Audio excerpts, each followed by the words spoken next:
Our second speaker tonight hails from County Mayo. This speaker actually, a number of years ago, made a speech where he accused me of suffering from Mayo-itis, which was, being a Galway man, he reckoned that I really wanted to be from Mayo and I loved everything about Mayo, and that was the text of his speech. He was wrong, by the way.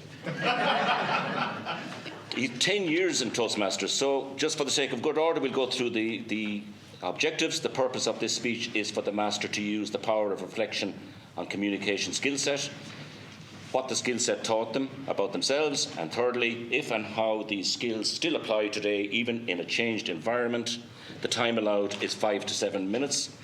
This speech will be evaluated by Deirdre O'Murchu with a speech entitled A Conversation, all the way from County Mayo. Would you please welcome Pat Coakley. Thank you, Mike.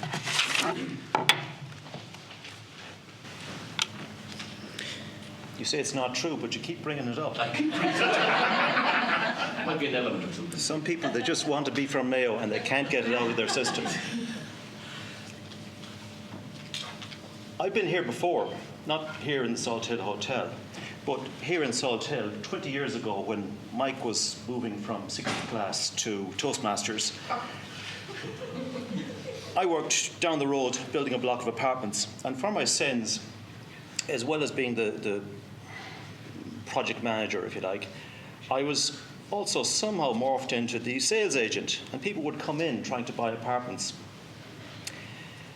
at the most inopportune times when you're trying to build the damn thing, and somebody walks in and says, "Oh, what size is it?" and so on. So this day, 3 people came in, a mother and a daughter and a little boy, and they wanted to know what size are they and what shape are they. And so I pulled out the clip of drawings and put them up on the table, and I open up. So there's a type A and a type B, type C.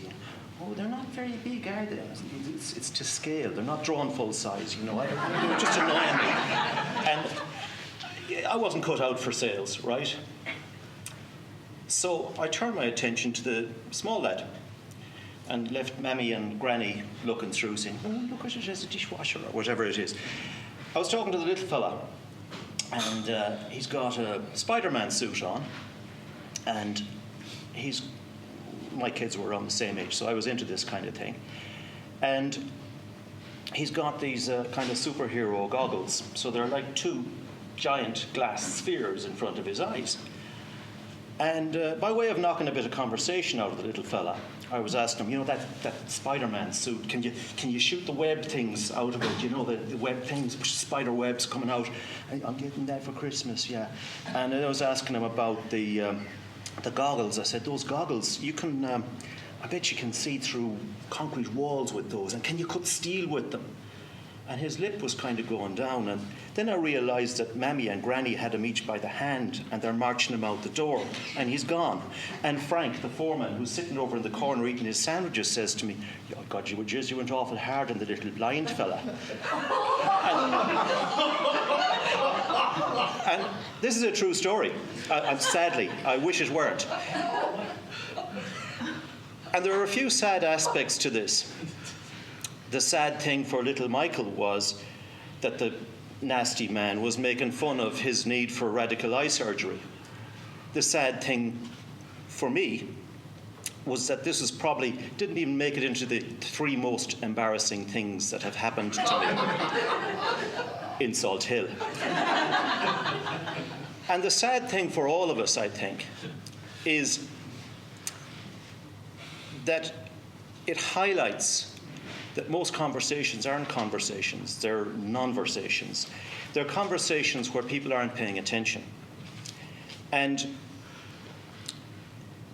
I suppose that you can look at this as there are 3 kinds of conversations. First, there are the non-versations, where Mike talks to me and I'm not listening because it's not very interesting anyway, and I'm waiting to talk to Mike.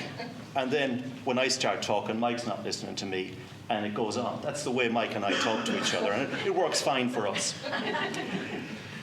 The more astute of you will realise that you can save a lot of time, where Mike and I have just had a traffic accident, and we both talk at the same time. Same thing happens, nobody listens, but we save time because we're both getting what we needed to say out faster. The second kind of conversation is a true conversation, where you and I speak in turn, and one person's talking at a time, but at all times, both people are listening and both people are looking. And that's a true conversation. And I'm sure you've had these because they're very productive. And you could liken those to a car journey where the car has 2 steering wheels, which is a little bit nutty, I know, but stay with me. You get to go to some fairly interesting places, like in a true conversation. People take turns in driving, and it's pretty fluid. We can each take turns in driving because there's 2 steering wheels. You end up in odd locations, but it's fun. And you get to learn things that you might not have learned before.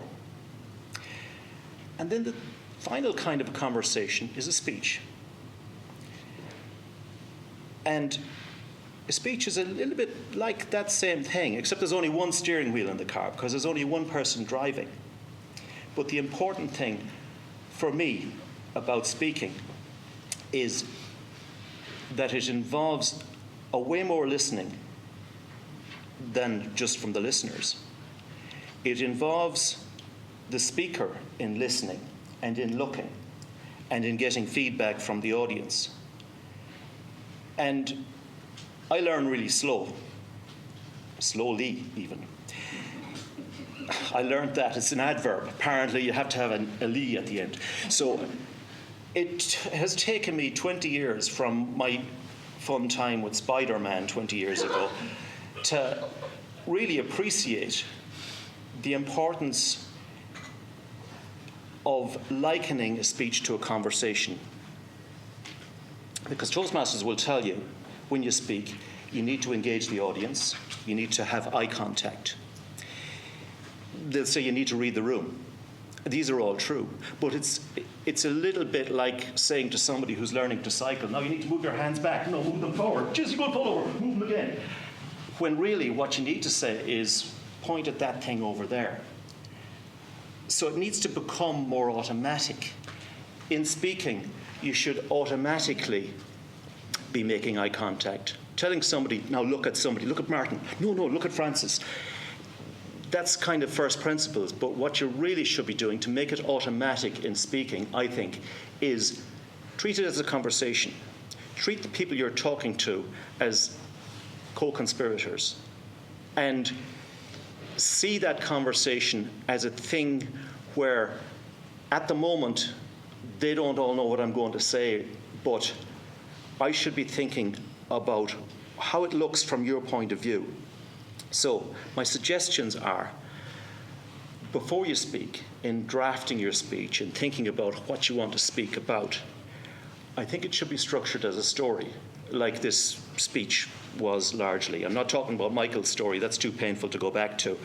I'm talking about it needs to develop and flow fluidly like a story. That makes it easier to remember because we're all natural storytellers, and telling a story is easy and natural and automatic, whereas giving an essay as a speech is not. And the second thing, as I say, is to see the speech as a conversation.